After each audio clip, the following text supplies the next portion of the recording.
morning, folks. Welcome to another edition of A Drink with Charith. As promised, we are going live on Facebook. I think the time is sharp 8 o'clock. This week too, I got a very enterprising young man seated next to me, former teammate. We have come a long way, and a dynamic individual, versatile sportsman, brilliant businessman, a self-made man, an individual who came very close to be the first double international in sports from the day that we got test status. I can't think of anybody else who got that close. Ladies and gentlemen, none other than Asanga Seneviratne. Welcome, Asanga. Thank you, sir. Cheers, mate. Cheers. Good to have you on my show. It's always a pleasure. The compliment as well. Great to have you. I think I will start off, that I don't think you realize the fact that how close that you came to be a double international, which not many people understand. The people know that you excelled in rugby, but not many people realize, despite the fact that we were teammates and you captained CCC and all that, how close that you got for playing for Sri Lanka. And could you tell us something about it? I will eventually ask you which sport you prefer, but the chance which you missed. If I'm not mistaken, didn't you come on field for one of the internationals? No, I played in under 23 against Pakistan, but no, not in the test team or any of the internationals, because as you know, our era was between 85 and 91, and we played 6 test matches.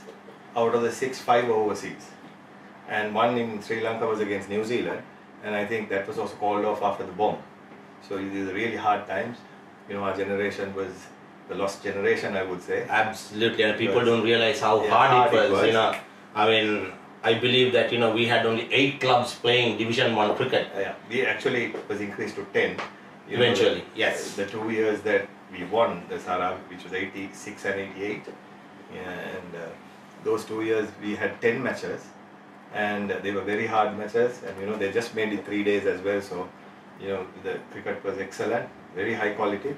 So that was the era, and it was very tough because you had the top team, and they were all at their peak, and we were trying to get in, and it was very hard, and we ended up going to England and to Australia and playing, and that also cost me. As you rightly said, I think that was an era that we never had any inbound tours. Exactly. So we had to bank on some other country offering us tours. Exactly. And there was no real A team, or there wasn't any. Yes. Like there was one under 19 tour to Australia, and the other one was under 23, which I spoke about, against Pakistan, which had 10 test players, including Wasim Akram, Salim Malik, Ramiz Raja, the works. Everybody was playing in that. Zulkarnain, Azim Hafiz, all of them. So it was virtually a test match, but at the end of the day, that's how it goes. Absolutely. Despite I think it was really tough finding a place in the CCC team. Absolutely. It was like more or less we had several test players playing in our team. Actually, I don't think you realize that we had 10 test players and me. You're probably right. Yeah, yes. Yes. Looking back, that we produced so many test cricketers, it was not easy at all. Now, the people, as I said, that you came so close to be perhaps the first double international. How did you manage, your time to play cricket and rugby at the same level? I think fortunately the 2 seasons did not overlap, but there were occasions some of the knockout games went on. Right, yeah, you're right. After the season, how did you manage your rugby, playing at the highest level and playing cricket at the same time? It was tough, but I really loved doing it because I love sport. Even today, I'm very involved with sport. That's my life, and that's what I love doing most. And that's all I wanted to do as a kid and a teenager. And the opportunity to play first class cricket and to play first class rugby was like, it's an unbelievable opportunity. And I played for CR and CH, 2 of the best, CR and CCC, which are 2 of the best teams to play for, with the best facilities in the country. So really enjoyed it, and we had legends like Michael Tissera, Kumar Borlas, KM Nelson guiding us, Owen Mathav. Then at CR we had Malik Samaravikrama, Sumanavaratnam, Lionel Almeida, Ajit Aberatna. These are all legends of the game. Tony Da Silva, CP Abegunodana, these names are like, etched in history forever, in sport in Sri Lanka. So those were really good times, and we all played absolutely for the love of the game. Absolutely. I remember a time when we would go to the bar, and if someone offered us a drink, we would say no, because it was we felt embarrassed to even take a drink off a person. So I think times have changed, but that's how it goes with That's professional beautiful, sport. Asanga, that you said it. I mean, despite the fact that someone offered us a drink, we were so broke that we couldn't afford a drink. So we were like beggars hovering around the bar expecting someone to buy us a drink, and those were the good days. Unlike some of the guys who are fortunate today, getting match fees and all that, and playing cricket. And I always wanted to ask you, okay, we have gained several kilos, since we gave up playing. I remember when I played for Sri Lanka, my weight was 69 kgs. How did you, I think you did not have a massive frame to fit in the rugby. Yes. So how did you manage playing standoff and... I think it should have been illegal for me to have actually played for Sri Lanka in the Hong Kong Sevens, in the World Sevens, in the Y Sevens. Those were really big tournaments, and you had the top players in the world playing at that time, so in the Sevens circuit, because there was no professional 15-a-side competition like the Super 15s or like any of the big competitions now in France or South Africa. So we had the best players in the world: Zinzan Brooke Sheldon, David Campisi, Michael Liner. Yes. Played. I remember that. John Jeffries. It was unbelievable atmosphere in Hong Kong and the world. We had the opportunity to go to Sydney and play in the World Seven. So it was just a different era altogether, and everybody played for the love of the game, and there was such a good feeling. Today I think that's lost a bit in the professional era, because the kids go in there for the tournament, they just concentrate only on the tournament, and they kind of catch a flight even before the tournament finishes, and there's no fellowship, there's no real camaraderie, and it's hard in professional sports. So in a way I'm thankful I was in that era, and we really had a really good experience, and I hope that's something that I try to impart. I coached. So basically what we're saying is, I know always you had a very big heart, as I said earlier, you are a self-made man. So the weight was never an issue, taking on big Zins and Brooks and all those. No, it was an issue. I can't say it wasn't an issue. And actually, I was fairly embarrassed to say that I was weighed in at 69 kilos when I went to Hong Kong. And you wouldn't even dream of a player today going at that sort of weight. But that was how it was. We never did weights or any sort of protein. We'll talk about but so folks, what I'll say, it's not the size of the dog. It's the what the fight in the dog. 69 Ks playing at the highest level. So that's what he did. Just to ask you, even in school, you played both sports, right? And I think you captained rugby in school, and you played for Silver cricket. Yes. So actually, rugby was a total chance that I played. Rugby for St. Thomas's. I was a prep school boy, so I played in St. Thomas's prep in the under 14s and under 16s, and then I didn't play any rugby, so I went to college, and then there was a house match. I was in Buckhouse, and they wanted someone to play, and I was a decent player, so they put me in, and Rodney Paternon, yes, the legendary CH player, and comes from a fabulous rugby family. He saw me playing, and then after the match, after a house match, he called me and said, I want you to come for first 15 practices. And I was like 15 years, and I was like, I said, you never say no to anybody, right? So we just said yes, but I didn't go, because I didn't think, I was good enough, big enough, strong enough to play first 15, forget it. I didn't even cross my mind. And then the holiday started, so I didn't go.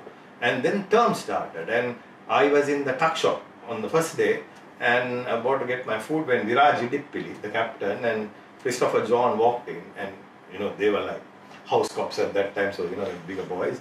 They said, hey, why didn't you come for practices? So I said, I don't have boots. And that's the truth, isn't it? I said I don't have boots, and okay, we'll get you a pair of boots. So then I said, okay. I said, I don't have a jersey and shorts, and no, you have to come today. Today is Monday. So I said, okay. and I couldn't say no again, right? So I just went for training. So the first day I went in for the first 15 and the under 17s and the second 15s, they all trained together. And I was training, and suddenly they put me in the first team, right? These at the age of 15. Yeah, and like I was like, okay, maybe they're just trying me out or something. Just didn't register, I just played, went home. I went and told my mother, I have an issue there in this thing, and rugby, and I need to buy a pair of boots. So I think I got about 90 bucks or whatever, went to Chance and, bought those really bad pair of boots which, kind of cuts your foot and all that. Just to interrupt you, and in the same era, people, that we never had any fancy big names when it came to sports goods. It's all locally manufactured nods, something nods. Yeah. Chans and all Indian make stuff that we grew up with. Go on, So then what happened was, come Thursday, I'm training with the team, right? And the team is announced. It's never announced on the grounds. It's announced at assembly, and it's put on the notice board. It's either in assembly or notice board, and everyone was around the notice board. So I went in and I looked, and my name was in the starting 15, and I was like, what the hell is happening? It's impossible. This couldn't happen. And I was in the team, and from that day, so in reality, I've only ever played first 15 rugby.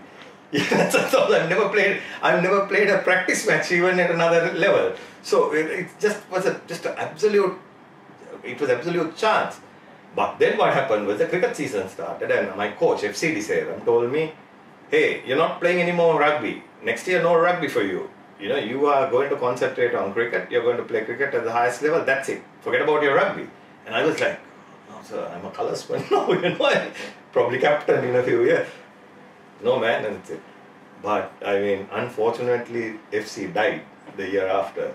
And I continued my rugby. By I say unfortunately is that I think he was probably right. I should have concentrated a bit more on my cricket. But, that's how it went, You were gifted. If I may recall, looking back, and you probably wouldn't train as much as I did, or you're like, it was just absolute talent. And if you look back at CCC, like you never scored when you were 300 for 4. But if you were 120 for 7, you were always there to to get us out of trouble, and that's the fighting qualities in you. And I believe that you could kick with both legs, right? Yes, yes, I could, but I was more left-footed. And you always played fly half, or? No, actually, I played centre and fullback a lot. And actually, my last 5 to 7 years at SIA was at centre and at fullback, not at fly half, because I think at that time we had lots of fly halves. Actually, when I went to SIA, we had Dilroy Fernando, Pradeep Fernando, and we had one more chap who was playing fly half, I can't remember. But there were 3 guys.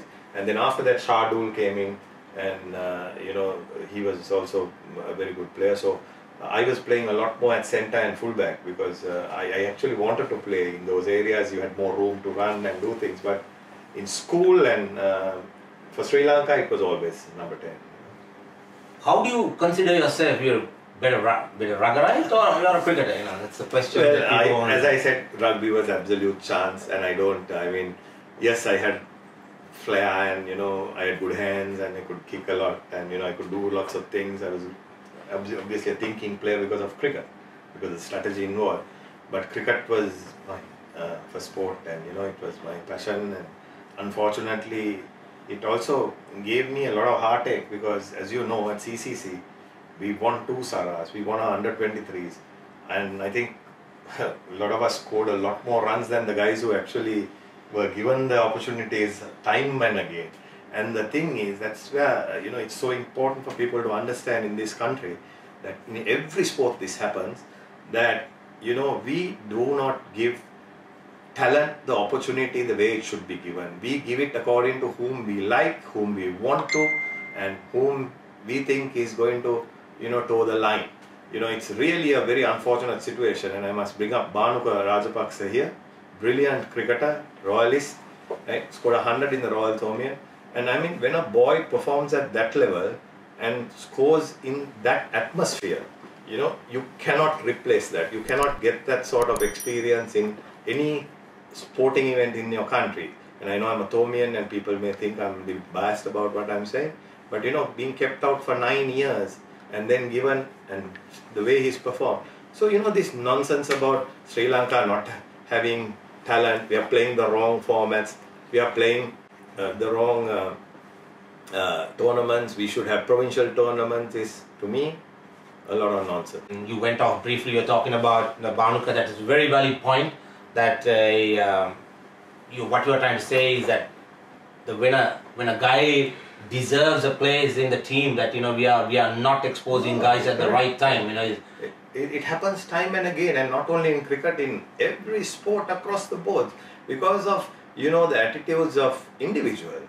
I mean, take Sumitra Varnakolu, our dear friend, 1,000 runs in 10 matches. Who would do that? And 176 not out against India in a 3-day match, not given one match. I mean, I know how many runs you scored. You topped the CCC batting in those both years. We won the Sara, right? And Sumit and I were, close behind, right? I mean, the three of us didn't get one match. I think you got a match when you were like 29. I mean, in my view, probably after your, peak. You're absolutely right. I mean, I think this show is about you. I'm just hosting you. But to tell you, I came into the Sri Lanka team pool 1981. Yeah. As you rightly said, I played at the tail end of my career. I was like, I remember you playing when we had stopped playing. Absolutely, I was in two minds. I was like almost to hell with it. I have had my share of cricket, and I was about to hang my boots, and I get a call and say, "Come play for Sri Lanka." And it was like, I think the selectors felt so sorry that my persistence, that I carried on, and eventually they gave me a chance to play. And it was so unfortunate, as you said. I mean, if you had that, having scored so many, put in so many hard yards for CCC, if you had that one tag when you're looking back, I suppose it really matters. I mean, it's a very valid point that you raised, that the players not getting the opportunity. Absolutely. when they're on their peak. You take Sri Lanka in the last 4 years, they've been a disaster. And we keep saying we don't have players, and we keep playing the same guys. I mean, to average 20 or 30 at that level is nothing. I mean, you can edge and score 20 runs, and if you, I mean, at that level, because everybody has talent and, everybody is doing it. So unless you can step up and go above 40 or something, you're not considered I wouldn't consider you a, very good cricketer. And, I mean, it's crazy what's happening, True. That the time we played, I suppose, that we hung up, at the, no sooner we, at the age of 30 or so, we thought, okay, we are the, but the times have changed, and if you take the county circuit, you see the guys are still playing, they are more professional, as you said, the right nutrients going in, and, proper training, and the weights, and so all that, that's, it's a different era. And, so with, all that rugby background, Asanga, were you following the present the Rugby World Cup? What's happening? Yes. You were out of the country, but did you get a chance to follow what's happening? Absolutely, I've been watching most of the matches. By the way, did they show the matches in China? I understand you were in China last week. No, they didn't show the matches in China. Oh, yeah. Okay.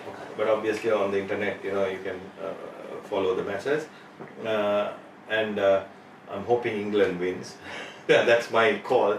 But so all you All Blacks fans, there's another fellow Tommy supporter, the English supporter. We hope and pray, all you rugby pundits supporting All Blacks for I don't know what reason, that come Saturday you will learn your lesson anyway. Go ahead, sir.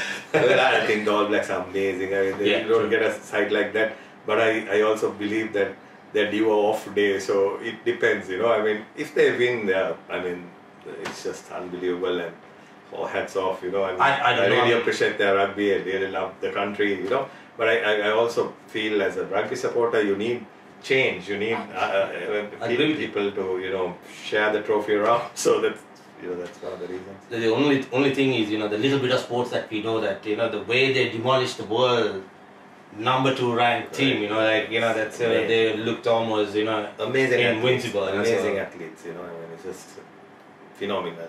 Like having played the game, to see them and the way they handle the ball and how they control the match, it's just so fabulous. Has the game evolved and like what you were playing and like the basics, has it Absolutely. changed? That What we played and what they're playing today are two different games altogether.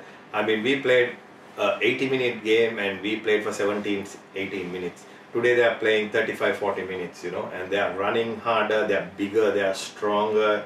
The rules have changed, the rules are, it's just so good, the rules. The game flows. We used to kick to touch and on a penalty and the other side gets the ball to throw in. All those little changes, the rucks, the mauls, you can't kill the ball.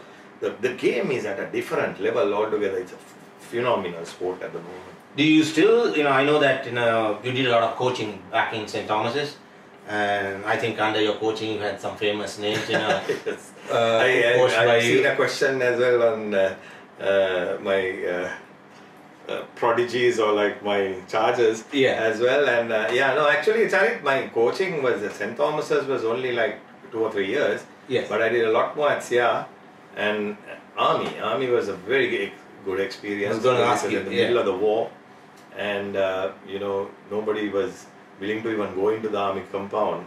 So it was really a very good experience, and we had a fabulous side. We did really well. We were very unfortunate runners up all 3 years to Kandy, but we beat Kandy, but we were unfortunately beaten in 1 or 2 other games. So that's all right. So you basically you enjoyed your stint, the coach and that just St. Thomas's. Did you enjoy your stint at St. Thomas's? Yes, of course. I loved it. It was excellent. And St. Thomas's at that time, they refused to take any sort of imports or whatever they call it today, which I think is a good thing. I think boys deserve a scholarship, girls deserve a scholarship, and we should also look at bringing in children who have talent. But St. Thomas's, rightly or wrongly, were not willing to do it, and so because of that we struggled a bit. But 1 year we were runners up, another year we won the knockout. So it was a mixed bag. But I always, what I did was encourage the team to feature more and more younger players, so that by the time the team matures in the years, they had a lot of strength. So you have to have a mix. You can't have all very, very senior players. You want to mix the team. So those are the few things I did. And also you must make sure that the children enjoy the game. I think there's far too much overtraining now. They just kill the child, and after that the children don't want to participate in sport anymore. It's a very sad situation. We've got coaches who are doing it only for money, and they're going nuts, and the principals, that master in charges, they're all to be blamed, and they have to take responsibility, because a lot of kids are really badly injured, and they just give up the sport, and their experience altogether, playing first 15, even first 11 cricket, it's not a good experience. It's a very hard and a very sort of sad experience. So sport is there to be enjoyed, and it's very important that the principals of the schools pick quality people as coaches. It's very important. It's not about winning the match. It's rubbish, winning a match, you learn a lot more by losing a match than actually winning a match, So we have to inculcate this in our society, in our sporting systems. And I must say that from the NOC, I'm now involved with the NOC, what we are trying to do is coach the coaches, The NOC is the National Olympic Committee. Right. We are in charge of 33 sports. It's not, cricket is one way, is in it. But what we are trying to do now is get world-class coaches, world-class human beings to come and impart their knowledge and educate our coaches and our parents. That's a very important part. As you rightly said, if you take either cricket, rugby, football, I think perhaps we have the best infrastructure in the world when you take at the school level. We play all sports from under 12 to under 13, under 15, under 17s, but we do not produce world-class players when they come out of school. Besides that, as you rightly said, that we have killed the child. He's neither a top sportsman or neither a top the human. I think it's a system that we have in place, isn't it? If you look at other countries, England, Australia, the kids don't play so much cricket, or they don't train as much as our kids do. They don't even have a proper system like we do. No, you're right. We have a world-class junior sporting program, but it's done wrongly. It's not, it doesn't produce the right results because there's so much of competition to win, and it's all about it's all about just win this match at any cost, and the parents are going nuts, the teachers are going nuts, everyone's just, they've lost the plot. So, we have to stem that, and that has to come from the top, the principal, the leaders in society, it's a really dangerous phenomenon. And also the other issue is that there's only 5% of our children in schools who are actually participating in a sport. This is a huge issue. It's a health issue, and it's a psychological issue. And unless we address these things and really promote sport in the right spirit, this country is in trouble altogether. So what we need to look at is as the entire education system as a whole. That's we are not producing enough quality people. I think at the end of the day, it's every year millions of kids who are coming out who are totally frustrated with the system, and who are dissolute. I'm very sad to say that something we need to do. Look at grassroots level, as you rightly said, the education system and sports all together. Yeah. Correct. Isn't it? Yeah. So I think the NOC now, for the last 1.5 years, we've come out with a lot of programs, and we're trying to, as I said before, educate the coaches and the principals and the authorities. And I think the sports ministry is a key player in this. The sports minister must be genuine in his efforts to really promote sport and to put good people there. Now he's done a good thing by having the sports council headed by Dayaratnayaka. We have Priyanta Ekanayaka, Sriyani Kulavansa, a lot of top former sports personalities. But unfortunately again, they are not given the authority to set the trend and to set policy. You have to have capable people setting policy, and and the sports minister must back it, because if the sports minister backs it, there's credibility, because all the funding, there's 7.8 billion allocated for sports, out of which 2.8 billion goes for the sports ministry salaries, so, but there's zero money for high performance. So without high performance, without our children going and winning medals, without participating in the Olympics, without being, medalists in the Asian Games, how can you encourage children to, take up sport? Who are our role models? We talk about role models, you'll always bring up Aravinda De Silva, Majuna Ranatunga, Sangakkara, and Jayawardena, and Muralidharan, maybe 5-6 cricketers. Everyone's not interested in cricket. Cricket is played by 4 nations, in my opinion. Nobody else plays cricket.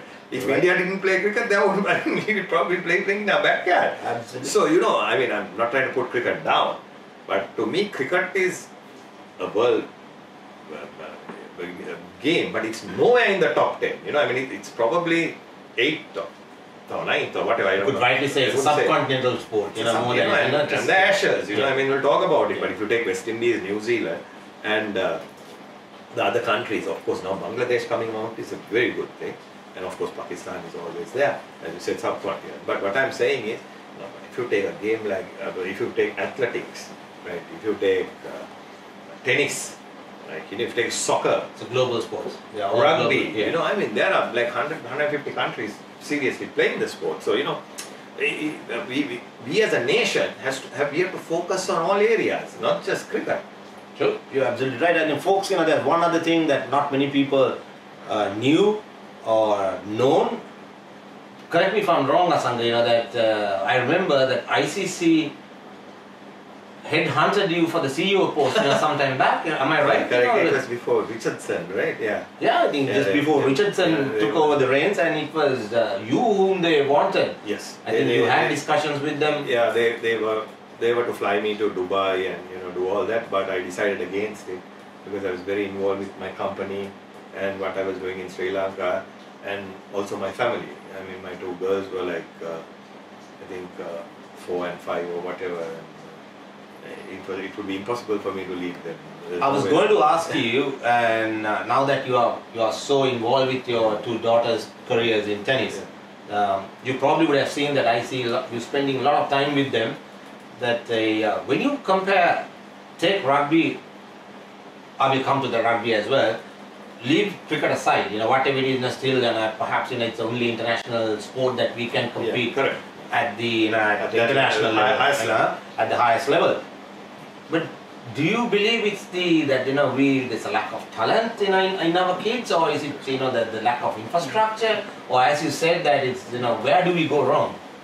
Now that he is actively involved in the development of his two girls' careers in tennis, and you probably would have seen so much they're playing in international circuits and having taken up so many top players around the world, that do we lack enough talent in this country? Why the other athletes cannot perform at the highest level, or why do we always, apart from cricket, why do we always fail at the international level?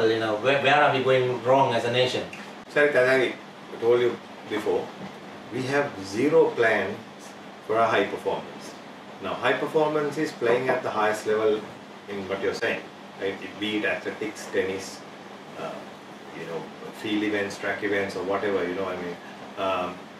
even wrestling, boxing, whatever. Now, we have to have a high performance plan.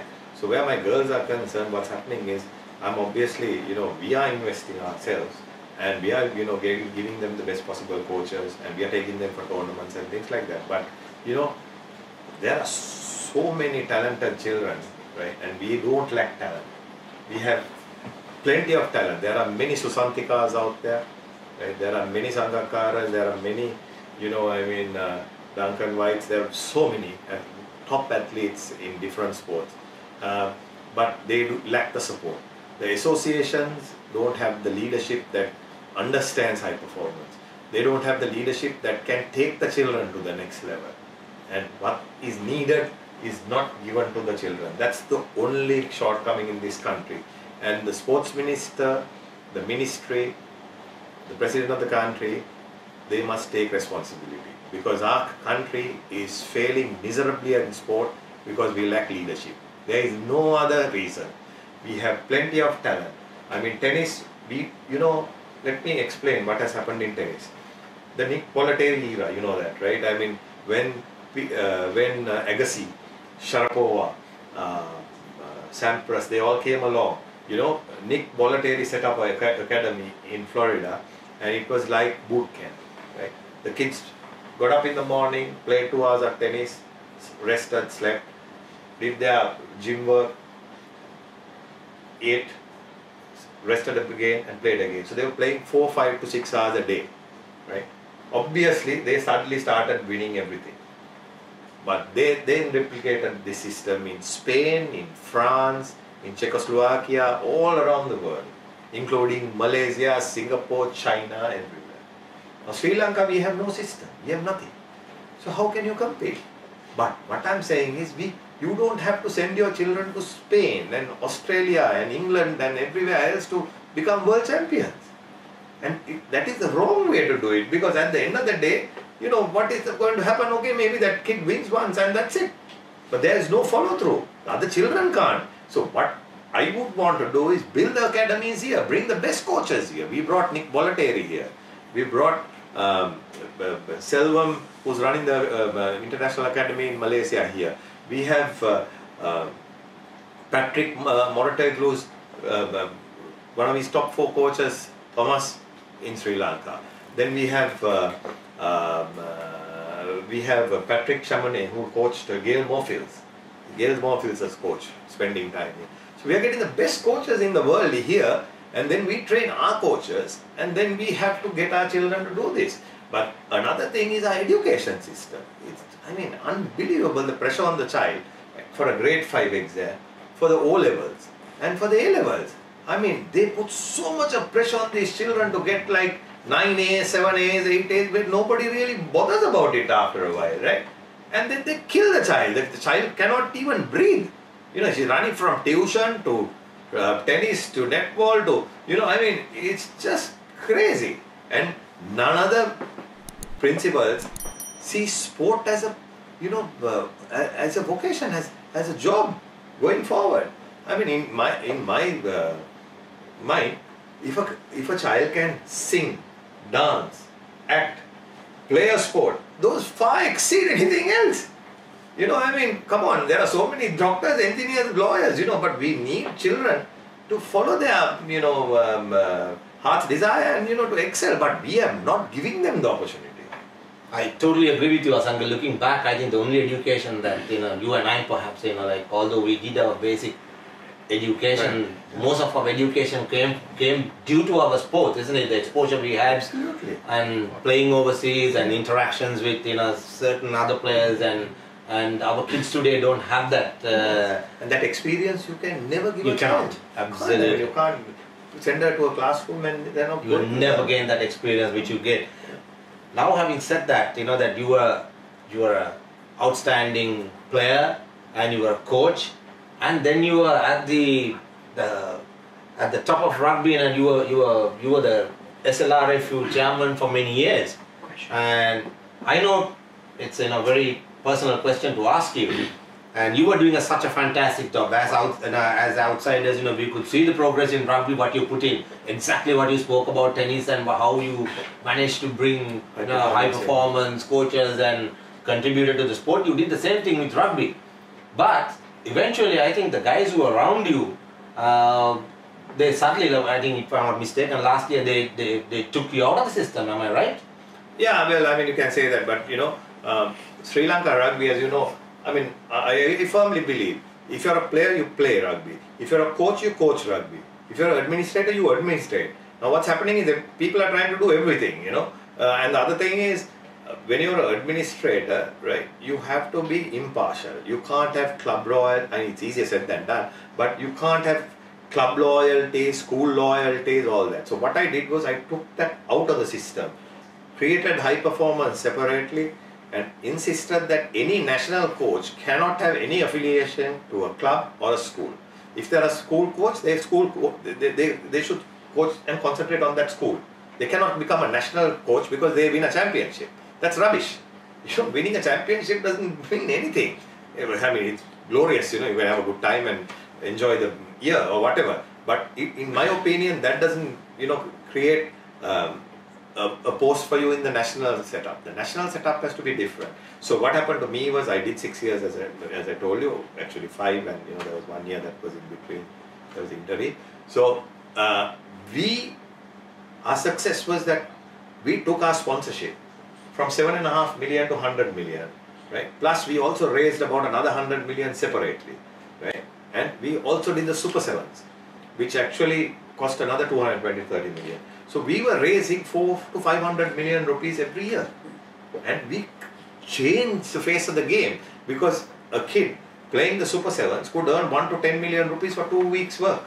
That's phenomenal amount of money in Sri Lanka, right? When the average salary is about 25,000 or 50,000 rupees, right? And we insisted that if to play the Super Sevens and get that salary cap, you have to play for your country. So that way we managed to, keep the best players in the country in the national system. Because now what's happening is the clubs are dictating to the union as to how to run rugby, and they are doing that by controlling the players, because the union now doesn't have control of the players. So that's a big issue. Yes, in a way, I was ousted, or like you can say, I didn't continue. I didn't come forward because I knew I didn't have the support. But it's like what happens in Sri Lanka. I mean, when a system is running smoothly and we are doing well, there are so many people who want to come in, right, and to get benefit. But they have no plan. They have no understanding of what to do next, right? And there's no point staying at that level. But actually what's happening is now it's coming down because the sponsorship is drying up. We didn't play the Super Sevens. There's lots of other issues because people don't understand how to raise finance and how to take this forward. My model was you have to have a successful national team, Charith, to promote the sport. If your national team can't win, no child is going to emulate and want to be there. So we concentrated heavily on the national team, and we did really well. We came to number 2 in the sevens. We moved to number 4 in the 15s. We went to number 38 in the world, which we'll never achieve again after winning against Poland. My plan was to move away from the Asian model. You play the Asian teams once in 2 years, not every year. You just play the same teams, it's not going to help. So I engaged Asia Rugby, and what we tried to do was to have the Asian Championships once in 2 years, and the other year you engage and play in Europe, or you play countries in Africa above you slightly, so that your ranking will move up in the 15th. Another thing is, unless somebody gave me another $1 or $2 million, I cannot develop 15-a-side rugby. It's only a dream. You can't. There's no money. You can't develop the sport. So we concentrated heavily on the sevens, and we wanted to make it into the Olympics. That was our dream. You have to have a dream. You have to have some sort of plan of what you're wanting to do. So sevens is an area that we can go all the way and create a world-class team. So that was what we were doing.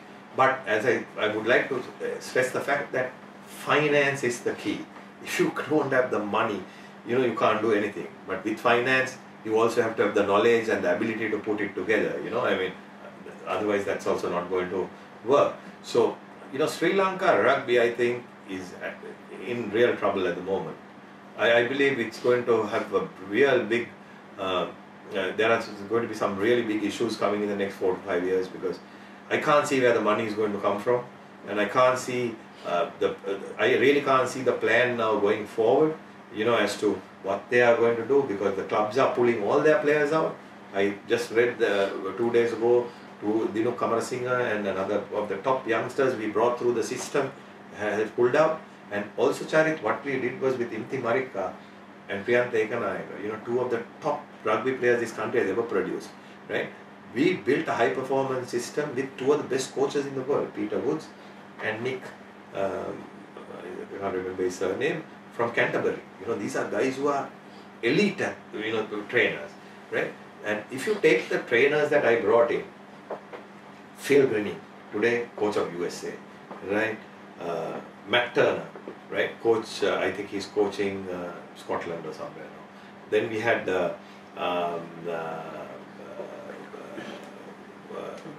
I saw another lady that you brought in. She just won the sevens coach. The New Zealand lady, what's her name? Cat. No, Cat Merchant was the English girl. She played for England, and Ben Collins. Ben Collins was one of the world's best rugby players and coach of China and Singapore. So I mean, every name I'm saying, right, is like world class, and like our children can look up to and learn from, because the coaches in Sri Lanka, they are not doing much to get out there. So we sent 12 coaches to New Zealand to do the level 2 and qualify, because they have to get educated. Sure. And what I said was those 12 have to concentrate 2 years at least for the national teams, because we were building a structure from under 16 onwards. Unless you expose our children from the under 16 levels, we will never be able to be successful in the seniors. You can't just walk in and try and play international rugby or cricket or anything like that. You can't do that. It's impossible. Because other countries are different.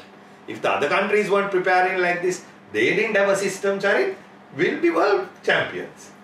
Then, you're on a level playing field. But it's not a level playing field when those kids are playing from 14, 15, against the best teams, learning, and their coaches are learning more and more and imparting their knowledge to other kids and, sharing the knowledge. So it's a lot of work. You can't just turn up and try and run a union, association, and just because you played sport, just because you are in some club, it's really sad what's happening. Yes, it's Trevin Rodrigo, if you're listening in, mate. I think Asanga just answered all those questions you raised yesterday that you were asking, that what plans we have in place. I think Asanga sincerely tried to put so many structures and systems in place, but unfortunately, as he said, the man sets it up and someone else wants to just grab something that's already built, and just it's not working. Yeah, I won't say they were trying to grab or whatever, but they had different opinions and ideas. I mean, if you want to know, Trevin, what we were trying to do, we set up the Asian under 17s, under 18s, under 19s, under 20s, 7 aside. We won the under 18s. We were runners up in the under 20s. And we failed to send sides to both these tournaments this year. That's what we did this year. So I mean, where is the continuity, where is the plan, and how do you succeed? Our plan was to create under 16 onwards the teams to play national rugby, and we were very successful in doing that, and I've just been corrected. We actually won the under 20s as well, Charith, and under 18s at Asian level. But unfortunately, we didn't even participate this year, so that's a big issue. And we also brought in world-class coaches, and when you say world-class, real world-class coaches, whose names would be household names, you know, and the level of knowledge that these chaps have, and the ladies who came across, Linda Itu, as you correctly said, she just won the most outstanding female athlete in New Zealand award in Auckland just a few days back. Then Catherine Merchant, another top English international who's won a World Cup. So, you know, that was the level of coaching that we brought in even for the women. And what we did was we also focused a lot on women's rugby. Because I feel that's the future. Women's rugby is the fastest growing sport in the world at the moment. And a way to attract spectators back to the matches in Sri Lanka, because I think we have a huge problem with attracting crowds in Sri Lanka now, not for the schools but for the club matches. And there are two reasons for this. One is that matches are played at 4 o'clock, and I don't think anybody can, you know, get leave on a regular basis to come and watch rugby at 4, and we have to move to 6:30 and play it under lights. The heat is another major factor. So, you know, and also today with TV and all the other apps and opportunities that children have to do different things, rugby has to be event. It has to create atmosphere that, you know, people will want to visit the grounds and not just watch rugby, but they must have it should be a world-class entertainment event. True. So I mean, we have to focus on these areas and market the game properly, and, you know, bring in the finance. There you go, Travin. You heard from the horse's mouth. And there's another question by Adrian Thomas. He's asking the glory that we had. You know, you were talking about the 80s at playing in Hong Kong Sevens, and the 90s at, if I'm not mistaken, I think we had the Asiad in Sri Lanka, where we played Japan. In 74, you mean? No. I'm talking in the 90s that, you know, I think you probably would have played in the Premadas. I still remember watching Japan eventually. Oh, you're talking about 1990 Asiad. Yes, that was the last one. And we played, I think, you know, we were like, you know. We were third. We came exactly. third. Yes. No, where has rugby gone from there today? You know, that where would you see ourselves in rugby? Well, I think if you take the last 6 years, I think we've achieved greater heights. But it's come down again this year. But when in 2012 we were placed 7th and 9th in the 7s and the 15s, we rose up to 2 and 4, as I said. So I mean, that's a phenomenal effort, because unlike in the 90s, teams like even Singapore, Malaysia, Hong Kong, they're putting in millions of dollars. You know, they are not just playing rugby for the love of the game anymore. So where is the money coming from? Monies are coming from sponsors, but, you know, is IRB putting any money? Are they giving us any assistance? IRB doesn't put any money. They only just give you about a £20,000 grant, but that is also documented, and it has to be used for specific purposes, like, you know, training coaches, and a program called Getting to Rugby, right. GRI, which is to introduce the game to the masses. I think Sri Lanka had 37,000 children, boys and girls, who got into rugby last year alone. So I mean, that is a successful program, but they don't give any money for your national team or the, you know, development of the sport in that sense. So you have to raise money. So I think the people who come into the associations, not just rugby, but all the associations, they must have the capacity to not just manage the sport, they must be able to raise funding, they must be able to understand high performance, they must be able to understand what the children need to in order to enjoy the game and make it fun. You know, I mean, they have to have a lot of heart. So do you see a future for us in rugby? That? Absolutely, because you see, rugby is here to stay. I think it's very well done at grassroots level, at school level. There's a lot of interest. But as I first pointed out, we can't go on like creating players who are just like machines trying to win championships. That is creating a big issue with injuries and overtraining, and the children pulling out of sport at a very early age. So I think that has to be addressed. But other than that, I think rugby is here to stay. But as I said, I really can't fathom out what Sri Lanka rugby is going to do in the next few years, because the plan doesn't seem to be clear to me at all. I know there are a couple of very good administrators still in Sri Lanka rugby, and one person, Rizli Ilyas and Nazim Mohammed, and a few of them are trying their best to streamline the sport and bring in funding and look at it in a very positive manner. But I don't know whether everybody is working together and whether we have the capacity to relaunch the Super Sevens and get back on track. Well, there you go, people. If you're listening in, all those rugby, the administrators and the rugby enthusiasts, listening out there, you heard it from the man himself. Who knows what the game is all about and what is best for the game. I hope, Asanga, I wish you all the very best. Coming, I hope to see you back in rugby, because because you are a guy. You are just not fly-by-night guy. You have come through the ranks. You've got the right credentials. You have been there, done that. And I hope everyone who's watching this program will agree with me that the Asanga will get back and hold the reins sooner than later. There are a few more questions, Asanga, and moving into is Mr. Thomas Vedamul Pille is asking that as a businessman, how have you been successful without much funding from the government the last few years? What you have gone through with the change of government and what repercussions you had, all the plans you had. You started a big business in the east, Anilana Hotels, and it's an interesting story how the name came up with the combination of the two girls, if I'm right. Correct, yeah.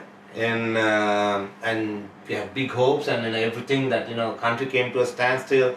We are all heading towards a very interesting juncture soon. By next month we know that presidential elections coming up, and as you rightly said that it's not about changing personal, it's about policies and that how having right systems and structures and the leadership in place. Are you the people asking would you see a future for us economically, stable, the stock market, the tourism? People are very skeptical, asking you. Yeah, excellent. I mean, I must say the last 5 years has basically been a disaster all around. I mean, I really cannot understand what the plan for tourism has been. There's been zero plan. I mean, and unbelievably, there's been zero support for infrastructure development and for the East Coast. Now, the East Coast is probably one of the 4 or 5 best beaches in the world, not just in Sri Lanka or Asia, in the world. You have 10 months of good weather where a child of 5 years can walk into the water safely and come out. You cannot do that in the south of Sri Lanka. You will probably have 2 or 3 months of decent weather and safe seas.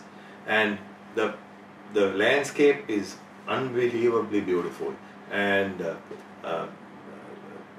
water sports, the opportunity to develop vast areas of property, but unfortunately nobody cares, and nobody, Charith, has been supportive of the people who went out there and invested. Yeah. Now, when we went into Pasikuda, we were promised a resort atmosphere. We were promised a 2 billion investment into the area where now there's shrub and buses and people all over the place, and that was supposed to be a 2 billion development. So that's why we went and built hotels there.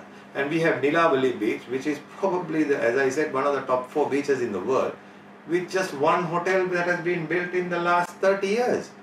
I mean, this is Sri Lanka for you. And the tourism minister and the ministry are talking about developing tourism and having fairs and doing rubbish. I mean, what are they doing? And yeah, more and more becoming a hippie market, backpackers, $20, $30, $60 market. And you know, I mean, we are saying, okay, numbers are up, numbers are down, numbers are sideways. What are these numbers? Who are the people who are coming into this country? I mean, what is the plan? You know, and if you today go into a 5-star hotel or any restaurant or whatever, you will see empty seats. So, I mean, I don't have to explain where the economy is and what is happening.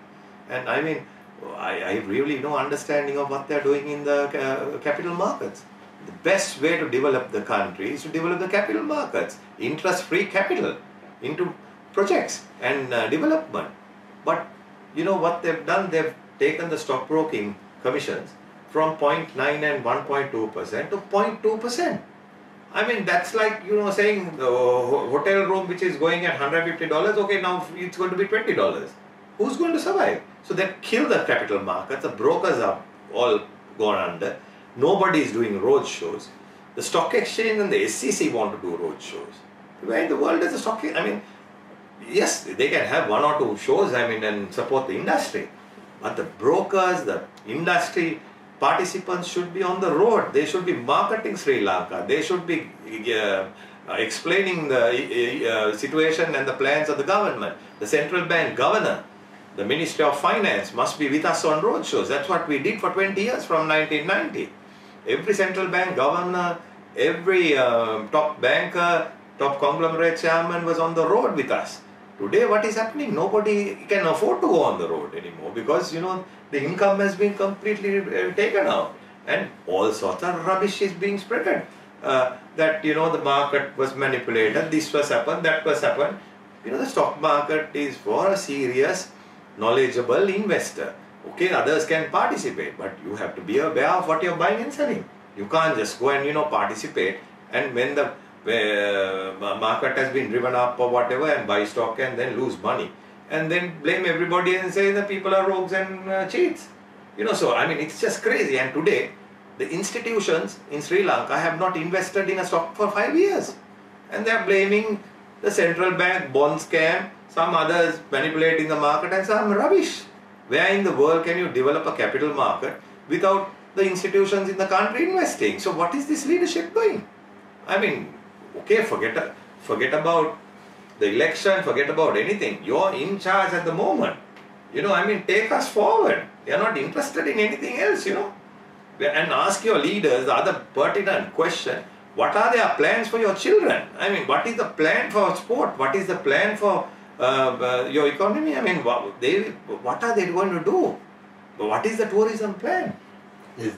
That's the reason why I asked you, a man like you, and it's very rather unfortunate to see all these politicians going on stages and talking absolute rubbish and, you know, just slinging mud at one another. And I don't think, you know, if anybody listening out there, I mean, what I have heard for the last couple of months or probably that no one had spoken since the way this guy did, you know. I hope, you know, people listening out there take a cue off, you know, what Asanga says and do something right for our children.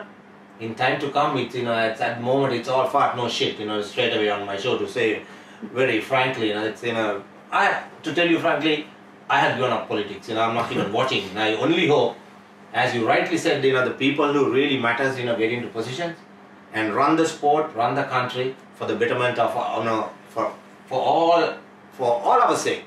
Not for just for you and just, you know, you and I, but everyone's sake that, you know, they put the country on the right path and that we'll see a better future. Sujit, do you have any questions that you need to raise? Would like to say how your hope or plan for the daughters. they are in multi-sports and where would you like to see them? They excel in netball and tennis and they're ranked in Sri Lanka and how do you see themselves picking up like father, like daughters?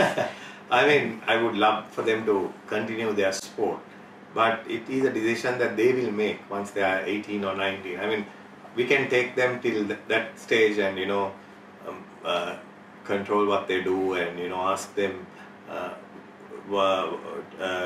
follow a path. But after that, I think it's totally up to them.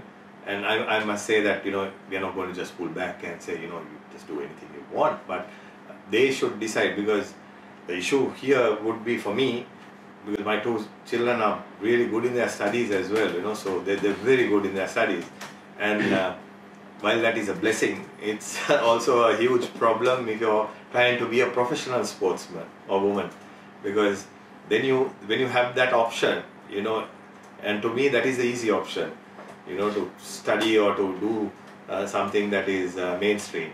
But to be a professional sportsman at the highest level and to be a champion, that's completely different. So yes, they have been at their level, but to take the next step is a huge commitment. It's a huge commitment. And in a sport like tennis, where you have 2 million girls playing in China alone, so it's a completely different ball game, and when you have an option of going into university and chilling out or whatever they do there, it's hard. But at the moment they are focused. They are pursuing sport, and they love what they do. But I think it's very important that they are doing multi-sport, because that keeps them fresh. Because tennis is a really tough game. To me, tennis is tougher than rugby, cricket, anything I've ever played, including golf. And it's so hard. And I was told that it was voted the toughest sport in the world by the Olympians at the last Olympics. Because you see, it's so mental. You're all alone. You don't have anyone coming and talking. You have to just, if the coach speaks, and you know what happened to Williams, right? Your points are deducted. So that's how hard it is. And you play, even if you win 6 love, you have to play for 2 hours or 1 hour, 1.5 hours, You have to warm up half an hour, 1 hour. You have to stretch after, warm down. So, you're talking about 4-5 hours to just win a match on a daily basis, right? So if you're playing doubles, that's again against it. And then tournament after tournament after tournament. You take Andy Murray, he's replaced his hip. I mean, just imagine the pain and the, difficulty. So for my girls, yeah, I would love them to go all the way, but, it's up to them, It's a hard individual sport, and I noticed the girls have picked up netball as well, just like the father. So I don't know how they're going to decide between two, very taxing sports. And as you said, one is an individual sport, other is a team sport. Correct. Both are very demanding. I must comment on netball. It was amazing. Ladies College has never won the nationals, and they won last week. And I think for the 2 girls, they said that was their greatest feat. Not the nationals or in tennis or anything, because it's a team sport, and they were so happy because they couldn't believe it. Because when they started at under 12 level, they would lose at circuits, the first round. It's like, then they slowly progressed, and it's so tough because 5,000 schools play netball, and it's like dog eat dog. It's really hard, and it is very competitive. So they've enjoyed it, and I know they will pursue playing it as much as they can, but it also gave them a sense of balance, because you have a team around you, you enjoy this thing, and you make a lot of friends, and it's a completely different atmosphere and feeling. So I'm very happy that they played a team sport, Charith, and that they experienced that. Absolutely, that's very important. Just to interrupt, would you like to give any message to the Sri Lankan basic students and children who are taking up sports? I'm sure, like your daughters are very privileged to have you, your support, your experience coming, coach cum father or father cum coach, whichever way, an administrator. But for others, what would you say in a tough environment like this, where the competition is so high, when you step out from Sri Lanka? Within Sri Lanka, we don't have anything. How would you encourage? What kind of message would you like to give? Well, I think most importantly, I would say to the parents, encourage your children even to play in the backyard. Encourage them to go for your school activities. You don't have to be a champion. You don't have to, win and be glorious. That happens is good, but that participation is key. And it also has to start, as I said, from the sports minister, the president of the country. They must love sport. And I must say, once again, I know people will say Mahinda Rajapaksa, the kids, did this, that and the other. But I must say, he truly loves sport. That I can assure you, because I know his life was under threat. And, he would come and watch a rugby match, from a hill. And, he barely could even see it properly, but he would come every single match, you know. So that's the sort of love a parent can give a child, you know, and that's a good example. And I hope, you know, whoever comes in as a leader, right, will give that same love and support to all the children in the country by setting a standard and putting right people in the right places so that we can lead our children. So to the parents, what I'm saying is participate even at the lowest sort of levels and come up. And you know, to the children, you know, you have to balance your sports and studies. You can't only say, you know, I'm doing my O levels, I'm not playing, which is nonsense. You know, you can't. If you start doing that, you know, you're not going to be a rounded student. You know, I mean, so many children are stopping their sports during the O level year. I mean, it's crazy. It just doesn't make any sense. You know, it's an exam. Just go and do the exam, and you know, you will pass, and you know, that is it. Nobody is ever going to remember what you even received. I mean, and it's great if you get 8 A's or 9 A's or whatever, but I don't think that should be the priority. You know, you balance your life and enjoy life as a child. You know, enjoy sports. So my message to the parents is do the best you can. And I know so many parents go through so much, you know, to support their children, and you know, they really have a hard time. And so I sincerely hope whoever comes into power, you know, really focuses on sport and helps our children, because that's our future. Very quickly, Nibraz Raman, what I think of the Sri Lankan T20 team that toured Australia. Anything you got to say now following cricket, the team that went after the Pakistan win? Well, I saw your comment, which you said that you felt that, you know, the people who were left out should be given a... No, that's not what I meant. I said how the system works. Good that you asked the question. The structures that in place, that even in rugby, the regulars, right? You know, these are replacements. You know, like, you know, once the regulars come into the team, the replacements, however good they performed on tour, usually they have to make way. Yeah. That's how it's structured. But however, I said, I hope it will not happen, because, and also you can't find fault with the players who did not tour because they were given an option. So they, you know, when it comes to your personal security, there's nobody can say so. But the players who did not go to, if somebody did not go to Pakistan for other reasons, then they're fair enough to lose their places. But the fact is, you know, answer Nibraz's question, I think, you know, I think they, to be fair, it's a good enough, you know, it's a balanced squad that they picked. I think out of the 15 that went to Pakistan, 12 were picked. So I think, you know, they picked the players, you know, who are in form, but unfortunately, few guys, you know, though they performed, they lost out because the regulars coming back into the team. I mean, so that's what I meant, you know. So any sport. Yeah, if they pick 12, certainly yes. I must say that I haven't really followed closely individually per se. But if they pick 12 out of the 15, I think that's fabulous. I mean, even 8 or 9 would have been very good for me. But as long as those 8 or 9 were the ones who really performed. But taking Sri Lanka cricket, Charith, to me, right, it's been a disaster the last 5 years, right? So what I'm saying is, if a guy is averaging, as I said, 20 or 30 or below that, right, and he's continuously coming in and out, that's rubbish, Charith, because you have to give the guys who are performing at local level. Now I know this issue that keeps popping up. I know people like Aravinda, Sangha, Mahila, they all talk about provincial cricket and we must set up provinces, take away the club system, okay, let them play at a lower level, all that, right? I understand why the argument is being made. It's because of the politics that happen, the voting and all this nonsense and, you know, the manipulations that are taking place. That is true. But you must remember, when you're trying to change a 100-year-old system overnight, right, you have to be really careful. You can't just go and set up and say, okay, go. Would Sangha who go to Kandy and keep his children there, and would he have played for Central Province? Would Mahila go to Jaffna and play for Northern Province? Right? Those are the questions you must ask before you talk about changing a system that's been in place for 100 years. But what the change they should have done is taken the politics out of this, having 24 clubs trying to play first class cricket. We should have go back to our time where they played 10 or 12 and be firm. And the 10 or 12 have to have a cricket ground. You have to have a turf. You have to have the basic facilities to be a first class team.